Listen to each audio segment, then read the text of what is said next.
할렐루야. 주님을 사랑하시면 아멘 합시다. 네, 사랑이 필요한 시대 5번째 시간, 여러분들 시리즈 설교를 하고 있습니다. 여러분들 사랑이 필요한 시대 우리가 살아가고 있습니다. 제가 저번 주에 어느 한 분이 맥도날드 상품권을 줘서 제가 맥도날드에 가서 이제 뭐를 시키려고 하는데요. 보니까요, 하나씩 눌러서 시켜야 되는데 쉽지 않더라고요. 요즘에 AI 시대라고 합니다. AI 시대, 인공지능 시대. 그래서 모두 다 보면 음식을 시키다 보면 이게 빈 그릇도 갖고 가는 이제 시대가 왔어요. 일하는 사람들이 와서 빈 그릇을 걷어가는 것이 아니라 우리가 손수 빈 그릇을 올려내야 됩니다. 시대가 얼마나 빠른지 몰라요. 그리고 어저께 KBS 뉴스를 보니까 이제 무인 택시 로봇가 알아서 목적지까지 데려다 주는 거예요. 운전하는 사람이 없어요. 근데 그 기자가 그 택시를 이용해 봤는데요, 잘 가는 듯 싶었어요. 근데 아쉬움이 남더라고요. 완벽해 보이는 것 같은데 이 시대가 더 불편함이 없는 것 같은데 그러지 않더라고요. 불편함이 더 많이 생기더라고요. 저도 햄버거를 정말로 가까스로 시켜서 먹었어요. 네. 여러분들 이 추석 연휴 기간 동안에 어머니 아버지 모시고 햄버거집 모시고 가셔서 한번 이렇게 하는 것도 가르쳐 드려야 돼요. 왜냐하면 누리지 못하기 때문에. AI 시대에 누리지 못하는 분들 얼마나 많은지 모릅니다. 예. 자, 누르는데 잘 안 돼요. 종업원을 불러야 되는가 말아야 될까 머뭇거릴 때가 있어요. 편할 것 같은데 오히려 불편해지더라고요. 마찬가지입니다. 택시도 목적지까지 찍었는데 목적지를 지나고 멈춘 거예요. 그래서 여기 목적지를 지난 상태라고 그 서비스 업체에다가 했지만 서비스 업체에서도 제대로 그를 도와주지 못하는 상황이 발생됩니다. 여러분, 이 시대에 급변하고 있는 시대입니다. 근데 여러분 얼마나 감사합니까? 여러분 어떤 것이 필요할 때 사람에게 묻고 그 필요를 구할 때 그가 응답해 주었을 때 얼마나 감사합니까? 여러분 가족들이 모여서 함께 예배드리고 또 함께 교제하고 떡을 나누고 얼마나 즐겁습니까? 여러분 혼자라고 생각해봐요. AI 시대, 로봇 시대, 불편한 것 같아 보이지만 불편한 게 너무도 많은 거예요. 옆에 분들과 인사해야 됩니다. 있어주니 고맙습니다. 네. 내가 필요할 때, 부족함이 많을 때 요청을 하면은 누구든지 달려와주는, 여러분 이게 우리가 사는 사회이지 않습니까? 계속해서 우리는 뉴스를 통해서 보았을 때 제가 사랑이 필요한 시대라고 제목을 가지고 5번째 시간을 갖는 이유가 있습니다. 너무 관계 단절이 이루어지고 있는 이 시대에 우리가 필요한 것은 사랑인데, 하나님을 믿는 믿음의 백성들이 예수님의 사랑을 깨달았다면 내 이웃을 내 몸과 같이 사랑할 수 있겠니? 라고 우리에게 늘 말씀하는데도 불구하고 우리는 그것에 머뭇거리고 있지 않은가라는 것을 깊이 생각하다 우리 순복음문성교회 제가 설교하고 있는 이 시간대 시리즈로 우리는 사랑이 필요한 시대다. 그렇기 때문에 우리가 사랑을 배워서 손수 이웃들과의 관계 가운데 회복되어지고 이웃들에게 다가서서 사랑을 전할 수 있는 기회로 삼았으면 좋겠다라는 취지하에 계속해서 사랑이 필요한 시대 5번째 주일 예배를 갖게 되었습니다. 저번 시간 때 우리가 배웠던 것은 사랑은 오래 참습니다. 여러분 참아보았습니까? 네, 사랑은 온유합니다. 네, 온유한 마음을 가지고 여러분들 생활해 보았습니까? 사랑은 시기하지 않습니다. 사랑은 자랑하지 않습니다. 사랑은 교만하지 않아요. 우리가 배웠던 시간, 저번에 시간 때 우리가 배웠던 사랑, 여러분 사랑을 조금이라도 우리가 실천해야 되는데 여러분 어떻게 이 사랑, 내 이웃을 내 마음과 같이 사랑할 수 있겠니? 라는 이 음성에 여러분 조금이라도 반응을 하고 계신지요? 할렐루야!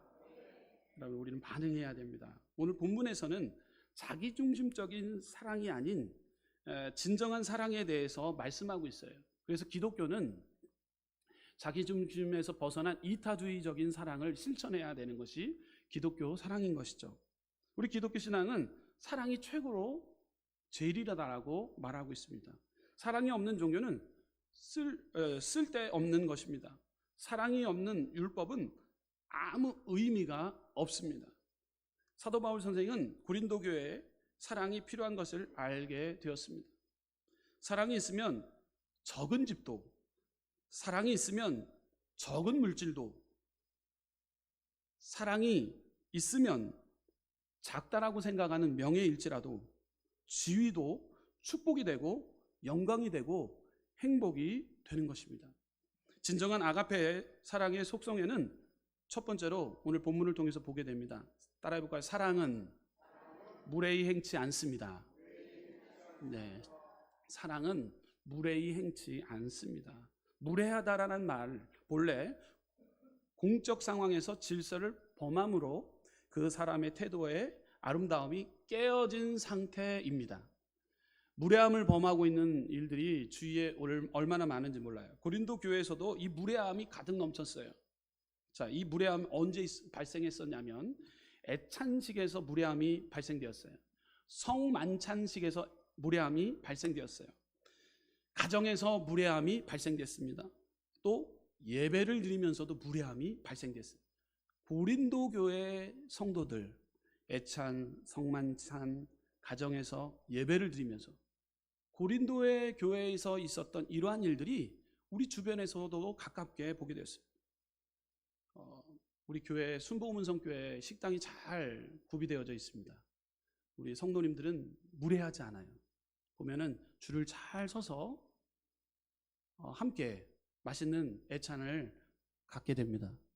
근데 여러분들 얼마나 무례함을 우리는 식장에 가게 되면 느껴지는지 몰라요. 질서, 또 질서가 완화로 무너져요. 그러니까 제가 들고 와서 먹어야 될 것 조금만 들고 가는데 산더미처럼 뒤에 사람 전혀 생각하지 않고 줄 서지 않고 갑자기 껴들어서 이런 일들이 우리 주변에 많죠. 질서를 지켜야 되는데 새치기를 해요. 새치기를 해요. 그런 일들이 많이 발생했어요. 고린도 교회 성도들이 이러한 문제를 경험하고 있었다는 거예요. 성만찬 때는 여러분들 그 당시 때는 포도를 이게 컵에다가 담아서 돌렸어요. 돌리는데 여기서 무례함이 발생합니다. 어떤 분은 살짝 먹는가 하면은 어떤 분은 벌컥벌컥 마시는 거예요. 뒤에 가보니까 성찬 벌써 다 떨어졌어요. 빵도 여러분들 지금 다 조각조각 나눠서 떡도 조각조각 나눠서 이렇게 우리 장로님들이 성찬을 행하지 않습니까? 그 당시 때는요, 빵이 한 덩이에요. 내가 좀 배고픈데 하는 분은 거기서 많이 뜁니다. 욕심이 나는 분들은 거기서 더 뜁니다. 뒤에 보니까 성찬에 제대로 이루어지지 않는 거예요. 이러한 무례함이 어디에요? 고린도 교회 안에서도 있었다는 거예요. 뒷사람을 생각해야 되는데 이러한 무례함 때문에 지금 고린도 교회는 골머리를 당하고 있다는 거예요. 네. 식사를 하러 갔는데요. 브레이크 타임이 3시부터라고 써 있더라고요. 제가 경험해 봤어요. 3시에 브레이크 타임이에요. 제가 1시쯤에 갔는데 1시쯤이면 식사 그 시간대도 가서 할 수 있다라고 생각했는데 갔는데 이쪽으로 움직이세요. 자리를 움직이세요. 그러더라고요. 그래서 앉았어요. TV를 좀 가깝게 보려고 그랬는데 이쪽으로 앉으세요. 그러더라고요. 그래서 앉았어요. 그랬더니만 뭐를 하나 봤더니만 3시가 브레이크 타임인데 청소기를 들고 청소를 하는 거예요. 그래서 청와대 민원실에다가 어디 청원을 해야 될까 할 정도로 마음이 아팠어요. 그래서 조용히 계산할 때 주인 되시는 분한테 얘기를 했죠.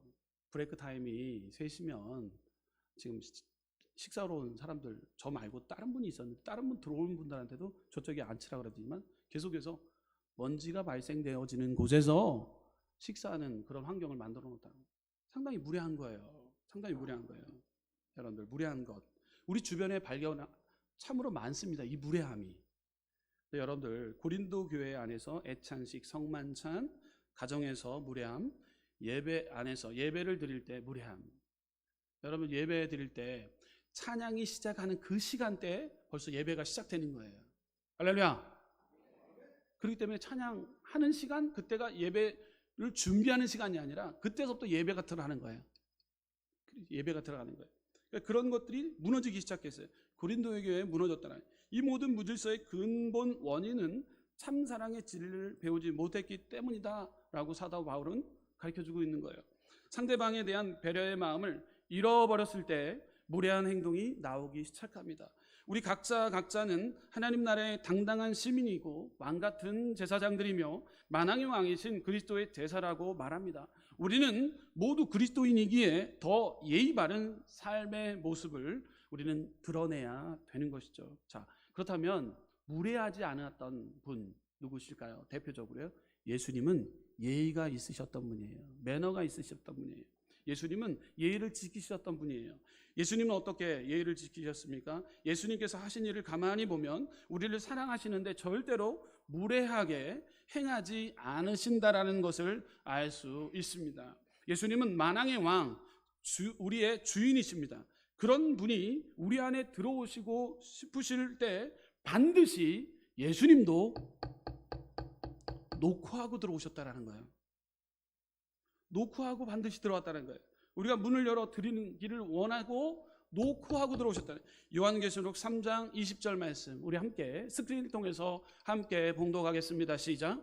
볼지어다 내가 문 밖에 서서 두드리노니 누구든지 내 음성을 듣고 문을 열면 내가 그에게로 들어가 그와 더불어 먹고 그는 나와 더불어 먹으리라. 아멘. 예수님은 함부로 문을 열고 들어오시지 않았다라는 사실입니다. 노크도 안 하고 확 들어오면 얼마나 기분 나쁘고 당황스럽겠습니까? 예수님은 언제나 내가 너한테 들어가도 되겠니? 하고 노크를 하셨다라는 거예요. 예수님은 예의를 지키셨던 분이세요. 예수님은 우리에게 굉장히 정중하게 대해 주셨다는 사실입니다. 어떤 사람이 나에게 정중하게 대해주면 우리는 그 사람에게서 사랑을 느끼는 거예요. 예수님은 우리를 함부로 다루지 않으세요.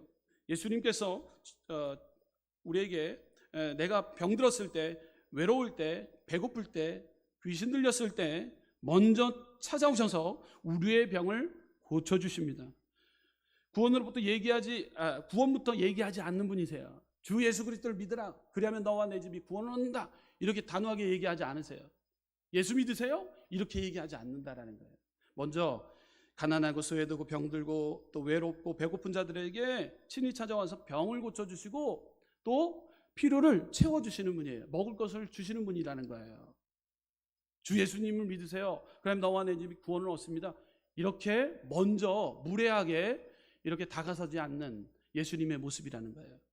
제가 동네에 방문하게 되면은요, 우리 동네에 가게 되면은요, 제가 목회자라는 거, 목사라는 걸 다 알고 있어요.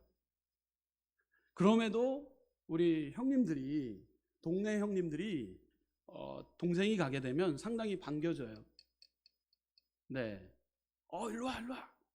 그 자리에 합류를 합니다. 거부하지 않아요. 함께 하려고 노력합니다. 때로는 이런 무례함을 요구할 때가 있어요. 야, 좀 따라봐. 자, 그러면 제가 그 자리에서 따라야 될까요? 말아야 될까요? 저 목사인데요.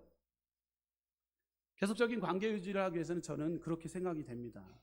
저들의 문화이기 때문에 저는 무례하게 요구를, 목사면 뭐 술 따라, 제가 입장에 있었을 때는 따르지 말아야 되는 거 아닌가 할 수도 있지만 무례하게 요청을 할 때가 있어요. 그럴 때 저는요, 과감히 따라줍니다. 아유, 어떻게 건강하셨죠? 그럼 받습니다. 그러면 동생 자네도 받아. 받습니다. 눈이 번쩍 뜨시는 분들 몇 명 있네요, 지금. 받습니다. 그리고 위하여까지 합니다. 저는 속으로 외칩니다. 주님을 위하여. 그리고 먹지는 않습니다. 먹지는 않아요. 가만히 내려놓습니다. 그 형님들이 저한테 인정하는 건 뭐냐면, 함께 하려고 하는 그 모습 때문에 나중에 뒤를 돌아보면 가면서도 동생 잘 가, 수고했어 합니다. 제가 거부하면서 그 문화를 거부하면은 복음을 전할 수 없게 됩니다. 제가 왔다 갔다 하는 그 자리 그 자체가 목회자는 뭔가 모르게 다르다라는 것을 깨닫게 하기 위해서 노력하려고 합니다. 노력하려고 해요. 거부감을 주지 않기 위해서. 예수님도 마찬가지예요. 주 예수를 그리스도를 믿으라 이렇게 맨 처음부터 얘기하지 않았다라는 거예요. 말씀을 준비하면서 제가 동네 형분들을 생각하면서 그들에게 복음을 전하기 위해서 어떻게 지금 나의 삶의 자리에 어떻게 실천하고 있는가. 예, 제3자가 생각했을 때 그들이 무례하다라고 느낄 수가 있습니다. 그렇지만 아끼고 사랑하는 동생이라고 생각한다면 저도 마찬가지로 그렇게 마찬가지 그 영혼에 대해서 아끼고 사랑하는 마음이라면 그렇게 표현할 수 있는 어떤 좋은 방향을 찾아내야 된다라고 저는 생각이 되는 목회자 중에 한 사람입니다.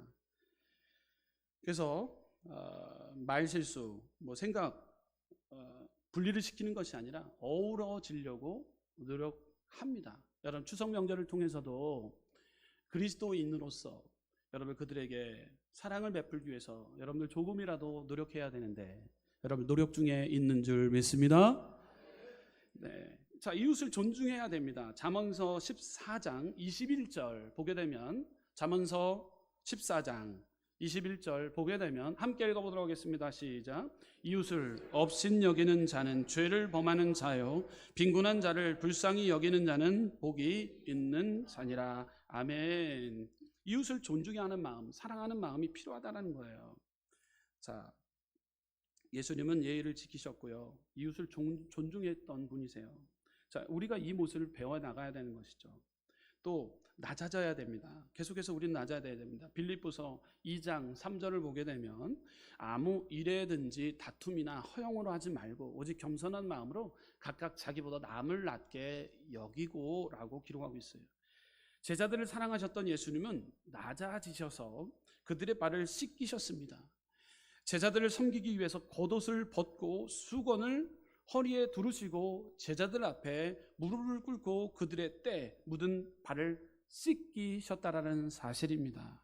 사랑하는 사람 앞에 서면 한없이 작아지고 사랑하는 자의 뜻만이 있고 자신은 없어집니다. 예수님이 바로 이러한 낮아지셨던 그 모습을 우리는 발견하게 되는 것이죠. 이것이 온전한 사랑입니다. 사랑하는 사람 앞에서 학벌도 내세울 수 없습니다. 지식과 명예도 내세울 수 없습니다. 예수님의 사랑은 이와 같으셨어요. 무례히 행하지 아니하셨던 그 예수님의 모습 오늘도 조금이나마 닮아가기를 소망합니다. 계속해서 두 번째로 사랑은 따라해볼까요? 자기 유익을 구하지 않습니다. 무례하지 않고 사랑은 자기 유익을 구하지 않아요.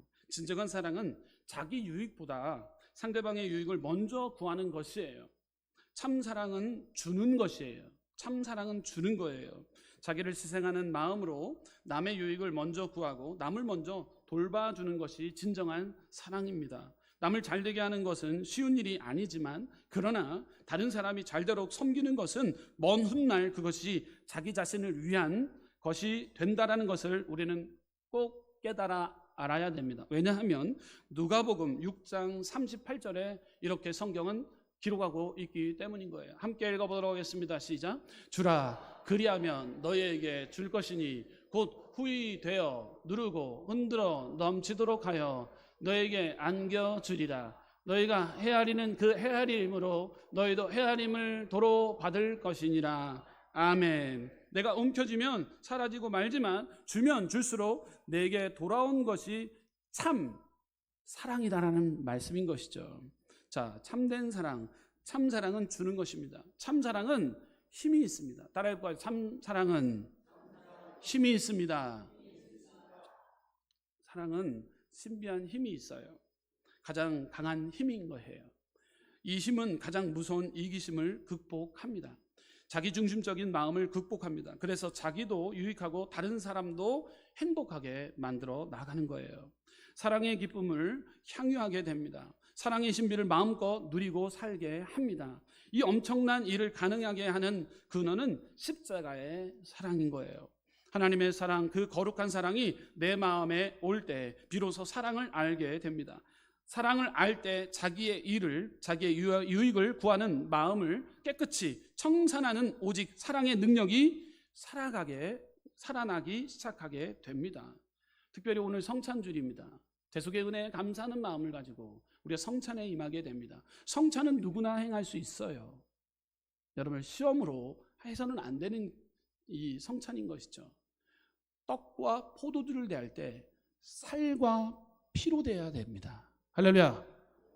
우리를 위해 죽기까지 했던 우리의 여호와께 짐을 맡기라고 말씀했는데, 짐을 맡겨야 되는 시간, 예배의 시간인 거예요. 그럴 때 우리는 관계가 회복이 되는 거예요. 여러분들의 짐은 무엇입니까? 알고 지은 죄, 모르고 지은 죄를, 죄의 짐을 철저히 청산해 주신 분은 예수 그리스도이세요. 그 예수 그리스도의 사랑을 우리는 잊어버려서는 안 됩니다. 깨달아 알아야 됩니다. 그 예수님의 사랑을 발견했기에 우리에게는 그 참사랑의 힘, 능력을 우리는 경험하게 되는 거예요. 모든 것이 회복되어지고 모든 것이 소생케 되어지는 거예요. 여러분, 예수님이 우리를 용서해 주심으로 우리는 죄의 그늘에 앉아있는 자녀들이 아니에요. 용서받은 의인이에요. 용서받은 의인으로서 살게 되면 우리 또한 모든 변화가 일어나게 됩니다. 우리의 심령의 두려움, 걱정, 염려, 불안, 초조, 좌절, 낭망의 문제가 떠나가게 되는 거예요. 우리의 모든 죄와 허물들 다 도맡아 주셨기 때문에, 해결해 주셨기에, 십자가에 죽기까지 하셨기에 그 사랑을 우리가 깨닫는 시간이 바로 예배의 시간인 거예요. 예배를 통해서 떡과 포도를 대할 때 살과 피로 대하는 거예요. 그러면 모든 죄와 허물들을 다 도맡아 주신 예수님이 우리에게 능력을, 하나님의 자녀가 되는 권세를 허락해 주신 줄 믿습니다. 사랑은 자기의 유익을 구하지 않습니다. 세 번째로, 사랑은 성내지 않습니다. 따라해볼까요? 사랑은 성내지 않습니다. 네, 어느 식당에서 영국인, 미국인, 그리고 한국인이 코카콜라를 주문했습니다. 네, 코카콜라 캔으로 나온 게 아니라 컵으로 나왔는데요. 컵 속에 보니까 날파리가 다 들어가 있어요.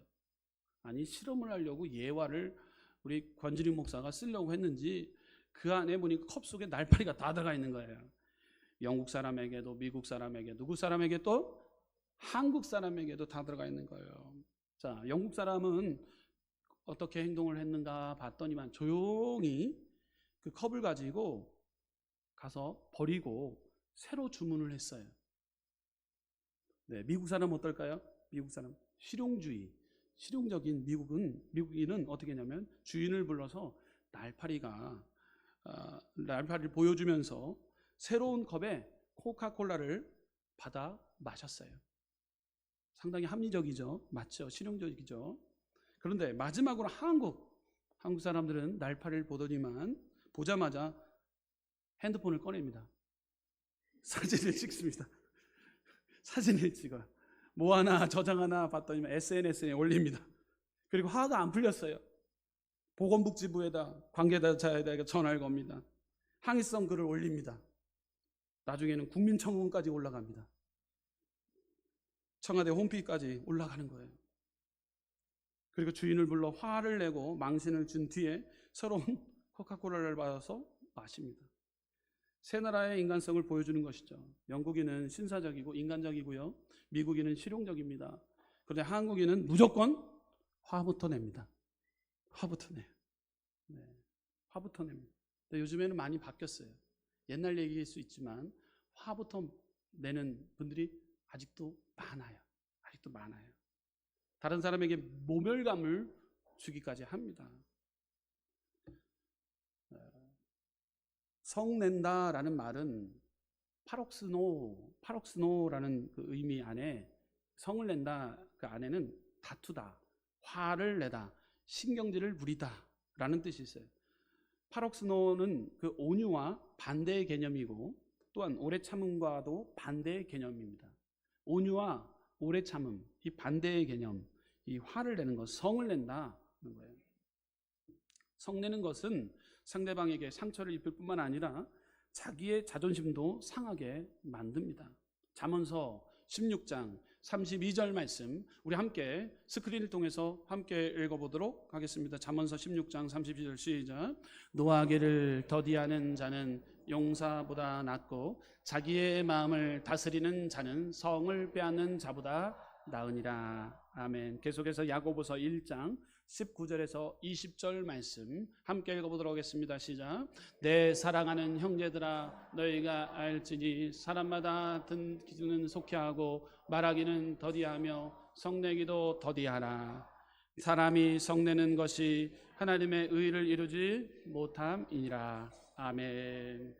잠언서 19장 11절에도 이렇게 기록합니다. 노하기를 더디하는 것이 사람의 슬기요 허물을 용서하는 것이 자기의 영광이니라. 아멘.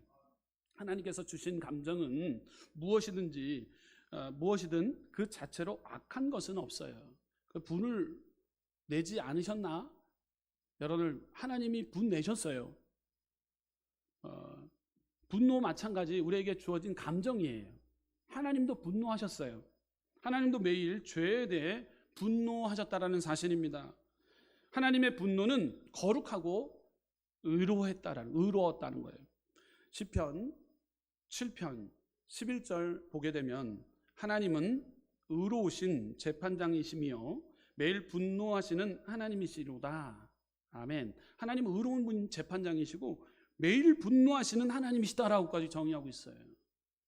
하나님도 분노하셨어요. 하지만 우리는 분노하면서 쉽게 죄를 짓습니다. 분노할 때 마귀가 틈타기 때문인 것이죠. 에베소서 4장 26절에서 27절 보게 되면 분을 내어도 죄를 짓지 말며 해가 지도록 분을 품지 말고 마귀에게 틈을 주지 말라. 아멘. 여러분들, 틈이 벌어지면 안 돼요. 부부간에 틈이 생기면 안 돼요. 분으로 인해서 다투고 싸워도 이 틈이 벌어져서 오래 간다. 오늘 보면은 24시간 넘게 간다 그랬더니만 어저께 TV에서도 보니까 24시간요? 상당히 짧은 거예요. 그것은 한 달도 갑니다. 반년을 갑니다. 얘기해갖고 객석에서 얼마나 웃었는지 몰라요. 객석에서 그런 얘기가 나오더라고요. 24시간만 갑니까? 한 달 갑니다. 라고 얘기해요. 여러분 한번 유심히 한번 볼게요. 여러분들 가운데도 한 달 이상 가는 분들이 있나요? 네. 해가 떨어지기 전에 우리는 분을 품지 말고 서로 화합해야 돼요. 할렐루야. 화합하지 않으면 틈이 벌어집니다. 용서를 구하지 않고 화해하지 않으면 마귀가 가장 좋아하는 틈 속에 어그러짐과 분열과 다툼이 생기기 시작합니다. 이것이 가장 큰 무서운 이 과정이라는 거예요. 일단 분노의 분출을 우리는 참아야 됩니다. 분노는 폭발하면서 죄와 연합합니다. 그 분노를 다스려야 합니다. 그러면 문제를 대할 다른 방식이 떠오르게 됩니다. 주께서 지혜를 주십니다. 그 다음엔 용서하게 됩니다. 분노한다는 말은 나를 공격하거나 내게 잘못을 저지른 누군가가 있다라는 뜻이에요. 분노는 이에 대한 나름의 대응이고 심판입니다. 그런데 심판은 하나님의 영역인 거예요. 우리에게 주신 그 역할은 용서라는 거예요. 용서. 물론 용서는 벌받는 죄인에게 자유를 주고 그 대가를 자신이 짊어지는 일이기에 힘들고 고통의 과정일 수가 있습니다. 용서받는 사람은 그 고통을 조금도 알지 못합니다. 하지만 하나님이 보고 계세요. 하나님은 다 알고 계세요. 그분께서 위로와 영광을 허락해 주실 줄 믿습니다. 여러분, 추석 명절 기간 오늘 마지막 날이라고 생각하고 여러분들 지금까지 잘 지내오셨어요. 앞으로 남은 시간대에도 가족들과 늘 화목하고 평안함을 잃어버리지 않고 혹여나 분노를 했다면 싸움, 다툼이 있었다면 다툼의 틈이 벌어져서는 안 돼요. 속히 오늘 일에도 예배 후에라도 전화를 해서 아까 말 실수했던 것 같아. 어제 했던 말 미안해. 이 말 한마디면 다 끝나는 거예요. 할렐루야. 그럴 때 여러분들 사랑이 여러분들 우리 가운데서도 승리함을 경험하게 되는 것이죠. 자, 우리는 네 번째로 보는 것이 있습니다. 사랑은 악한 것을 생각하지 않습니다. 따라해볼까요? 네 번째, 사랑은 악한 것을 생각하지 않습니다. 예, 선한 생각을 가져야 합니다. 선한 생각을 가져야 돼요. 악한 생각을 갖게 되면은요, 안 돼요. 모든 게 막혀요. 레오나르도 다빈치는 최후의 만찬을 그리기 전 바로 전에 동료 미술가와 심한 말다툼을 했다고 합니다. 저 그림 여러분들 잘 아시죠? 레오나르도 다빈치 최후의 만찬이에요. 최후의 만찬. 자, 그런데 이 그림이 나오기 전에 동료하고 심하게 싸웠어요. 말다툼을 했습니다. 그리고는 복수할 생각으로 작품에 등장하는 가룟 유다의 얼굴에 그 동료의 모습을 그려 넣습니다. 예수님을 배신한 가룟 유다의 얼굴에 그 동료의 얼굴을 넣으면 그림을 감상하는 모든 사람들로부터 그가 경멸의 대상이 될 것이라고 생각했기 때문에 가룟 유다의 얼굴을 그리고 나서 그 예수님의 얼굴을 그리기 시작했습니다. 하지만 예수님의 그림에 예수님의 얼굴이 나오지가 않는 거예요. 전혀 작업을 진행할 수가 없었어요. 왜요? 미움으로 가득했기 때문에. 동료에 대한 미움이 그의 최고의 역작을 방해하고 있었던 것이죠. 다빈치는 즉시 그 동료를 용서하고 유다의 얼굴을 지워버렸어요. 그리고 다시 예수님의 얼굴을 그리기 시작했습니다. 그래서 세계 최고의 작품인 최후의 만찬을 완성하게 되었다라는 사실입니다. 제가 곰곰이 생각해 보니까요, 레오나르도 다빈치만큼 우리 집에서 같이 사는 사람이 토요일날 주일날 되면요 화를 내지 않아요. 지금 생각해 보니까 왜 그런가, 내가 몇 번의 싸움을 걸어와도 화를 내지 않더라고요. 여기서 바로 이거예요. 화를 내게 하면은 설교도 안 되고 싸우고 다투면은요 모든 게 안 써져요. 기록이 안 남아요. 여러분, 인생의 여정에 있어서 중요합니다. 내 마음에 미움의 감정이 있다면은요 그 문제로 인해서 풀려지지가 않아요. 자꾸 막혀요. 자꾸 막혀요. 여러분 인생에 있어서 여러분 가족 안에서 미워 죽겠는 그놈 아니면 그 누구 있다고 했다 할지라도 여러분들 이번에 추석 명절을 통해서 어떻게 하면 이 가정의 화목함을 위해서 노력해야 될까, 수고해야 될까, 어떻게 하면 내 마음에서 지울까, 미움의 마음을 지울까, 조금이라도 노력할 때 여러분의 삶이 시온의 대로처럼 활짝 열려지는 역사가 임하게 될 줄 믿습니다. 추석 명절 제일 아침에 제일 먼저 전화해갖고 그분들에게 전화를 해요. 아, 그때 실수했는데 미안해. 그럼 끝나는 거예요. 그게 가족 아닙니까? 가족 아닙니까? 추석 누구한테 전화해봤나 그랬지만 1순위, 2순위, 3순위. 와, 그분들한테 내가 가족이에요? 가족? 전화 다 해봤어요. 다 풀어졌어요. 얼마나 기분이 좋은지 몰라요. 여러분 얼마나 기분이 좋은지 몰라요. 여러분 미움의 감정을 계속 있다면 풀려지지 않는다라는 것. 베드로전서 3장 9절 말씀 보게 되면 베드로전서 3장 9절 함께 읽어보도록 하겠습니다. 베드로전서 3장 9절 시작. 악을 악으로 욕을 욕으로 갚지 말고 도리어 복을 빌라. 이를 위하여 너희가 부르심을 받았으니 이는 복을 이어받게 하려 하심이라. 아멘. 생각은 인격입니다. 따라서 우리는 자신의 생각에 늘 관심을 가져야 합니다. 새가 머리 위로 날아다니는 것은 막을 수 없지만 새가 머리 위에 앉아 둥지를 트는 것을 막을 수는 있습니다. 마찬가지로 사탄이 우리 머리 위에 날아다니는 것은 어찌할 도리가 없지만 우리 머리 위에 앉아 온갖 악한 생각을 떠올리게 하는 것을 우리는 내쫓아버려야 됩니다. 할렐루야. 둥지를 틀지 못하게 내쫓아버려야 되는 거예요. 악한 마음을 내쫓아버려야 되는 거예요. 여러분 이 예배를 통해서 악한 생각을 내어버리는 믿음의 회복된 시간 되시기를 주님의 이름으로 축원합니다. 결론입니다. 사랑은 행동하는 것입니다. 자신을 낮추고 손해보고 화를 참으며 선한 생각을 품는 것이 진정한 사랑입니다. 교만하고 욕심을 버리고 분노를 표출하며 복수를 생각하는 것은 사랑이 아니에요. 남의 허물이 보일지라도 덮어주는 것이 사랑입니다. 진정한 사랑을 우리 추석 연휴 이 귀한 시간을 통해서 나눠주고 베풀고 사랑을 전하고 돌아보고 또 신경 써주고 격려와 칭찬의 언어를 통해 회복과 능력이 여러분의 귀한 가정을 통해 흘러 넘치는 귀한 가정 되시기를 주님의 이름으로 축원합니다. 기도하시겠습니다.